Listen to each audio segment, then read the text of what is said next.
ഇനി നമ്മുടെ കുടുംബജീവിതത്തിൽ ഒരു വലിയ ദുഃഖം കടന്നു വരുന്നത് എങ്ങനെയാണ് ഭാവിയിൽ നമ്മുടെ ഒരു വലിയ സന്തോഷത്തിന് കാരണമായി തീർന്നത്? ഇതും ഒരു ജീവിത കഥയിലൂടെ ഞാൻ പറയാൻ ശ്രമിക്കുകയാണ്. എനിക്ക് വളരെ വേണ്ടപ്പെട്ട എൻ്റെ അടുത്തൊരു സുഹൃത്താണ് ഇദ്ദേഹം. അദ്ദേഹത്തിൻ്റെ എല്ലാവരെയും പോലെ അദ്ദേഹം വിവാഹം കഴിച്ചു. വർഷങ്ങളോളം അവർ ജീവിച്ചൊക്കെ പോയി. പക്ഷെ അവർക്കൊരു കുഞ്ഞുണ്ടായിരുന്നില്ല. കുറച്ച് കഴിഞ്ഞപ്പോൾ എന്തുകൊണ്ടോ അദ്ദേഹത്തിന്റെ ഭാര്യയ്ക്ക് ഇദ്ദേഹത്തിനോടൊരു താല്പര്യമില്ലാതെ വന്നു. മറ്റ് ആൺസുഹൃത്തുക്കളും ഒത്തൊക്കെ അവര് പുറത്ത് കറങ്ങാനൊക്കെ പോകുന്ന ഒരു അവസ്ഥയൊക്കെ ഉണ്ടായി.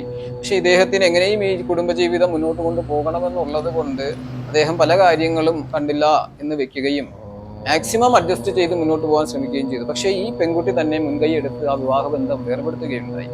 അദ്ദേഹം മാനസികമായി വളരെയധികം ദുഃഖം അനുഭവിച്ചു. ഈ വിവാഹബന്ധം നടക്കുന്ന സമയത്തും വിവാഹബന്ധം ഉണ്ടായിരുന്ന സമയത്തും അദ്ദേഹത്തിന് ദുഃഖമായിരുന്നു. പക്ഷേ ഈ വിവാഹബന്ധം വേർപെടുത്തുന്ന സമയത്ത് അദ്ദേഹത്തിന്റെ ജീവിതം നശിച്ചു പോയി എന്നൊരു ചിന്തയായി പോയി അദ്ദേഹത്തിന്. അപ്പോൾ കുറച്ചു കഴിഞ്ഞപ്പോൾ സ്വാഭാവികമായും അദ്ദേഹം മറ്റൊരു വിവാഹം കഴിക്കുകയും ഇന്ന് അദ്ദേഹത്തിന് ഒരു കുഞ്ഞുണ്ട്. ഇപ്പോൾ അദ്ദേഹം ഈ കുടുംബജീവിതത്തിൽ വളരെ സന്തുഷ്ടമായ ഒരു ജീവിതം നയിക്കുന്നു. അവർ വളരെ സന്തോഷത്തോടു കൂടിയാണ് ഇന്ന് ജീവിക്കുന്നത്.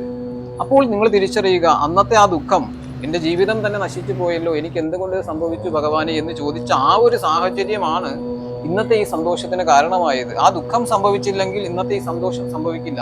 ഇന്നും ദുഃഖം കടിച്ചമർത്തി ജീവിക്കേണ്ട ഒരു അവസ്ഥയിലൂടെ അദ്ദേഹം കടന്നു പോകേണ്ടിയിരുന്നു. മറ്റൊരു ജീവിത കഥ പറഞ്ഞു കഴിഞ്ഞാൽ, എനിക്ക് അറിയാവുന്ന ഒരു കുടുംബം, എല്ലാ പേരും ഒരു ഹോട്ടലിൽ ജോലി ചെയ്യുകയാണ്. അങ്ങനെയാണ് അവരുടെ കുടുംബം പുലർന്നു പോകുന്നത്. ഈ ഹോട്ടൽ എന്ന് പറഞ്ഞാൽ അവരുടെ തന്നെ ഏറ്റവും അടുത്തൊരു ബന്ധുവിന്റെ ഹോട്ടലാണ്.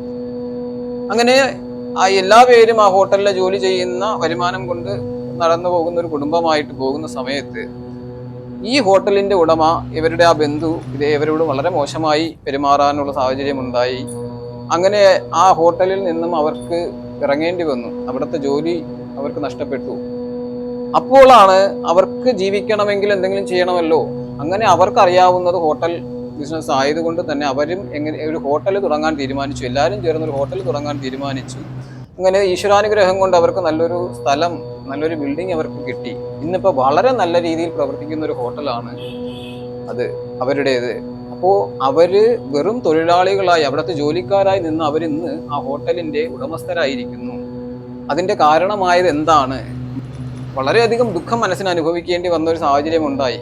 ആ സാഹചര്യമാണ് ഇന്ന് അവരെ ഒരു ഹോട്ടലിന്റെ ഉടമസ്ഥരാക്കി മാറ്റിയിരിക്കുന്നത്.